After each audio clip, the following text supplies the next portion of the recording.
Hello everyone, I'm Dr. Fabio Castiglione, a urologist and andrologist consultant based in London. Today we're diving into a critical topic for male fertility: sperm retrieval. This is a complex but incredibly important procedure for those facing fertility challenges. We'll cover how it works, the alternatives, the risks, and what to expect before, during, and after the procedure. Let's begin by understanding what this procedure entails. Sperm retrieval involves extracting sperm from the male reproductive tract, specifically from the testicle or epididymis, for use in assisted reproductive technologies like in vitro fertilization, IVF, or intracytoplasmic sperm injection, ECSI. The specific technique depends on the nature and location of the problem causing infertility. Now let's discuss the alternatives. For couples who prefer not to undergo the procedure, options like donor insemination or adoption are available.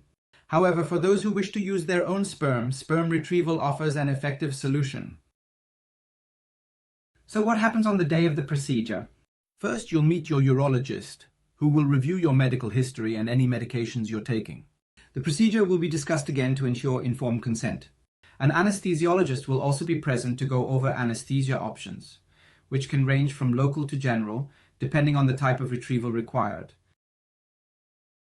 Let's get into the details of the procedure itself. There are different techniques, and the choice depends on the type of azoospermia. If the issue is obstructive, such as a prior vasectomy, sperm retrieval is generally more straightforward because testicular production remains intact. Techniques like percutaneous epididymal sperm aspiration, PESA, or testicular sperm aspiration, TESA, can be employed with a success rate close to 100%. However, if the issue lies in sperm production, such as with non-obstructive azoospermia, the procedure becomes more challenging. Techniques like multiple site testicular biopsy extraction, TESE, or microsurgical testicular sperm extraction, Micro-TESE, are used in these cases. Micro-TESE is particularly effective for complex cases and is available only in select centers. What happens to the sperm once retrieved? Any viable sperm found is cryopreserved in an embryology lab, ready for future use in assisted reproduction. Now let's talk about potential side effects. After the procedure, you may experience mild swelling or bruising in the scrotum. In some cases, sperm retrieval may be unsuccessful, particularly in non-obstructive azoospermia.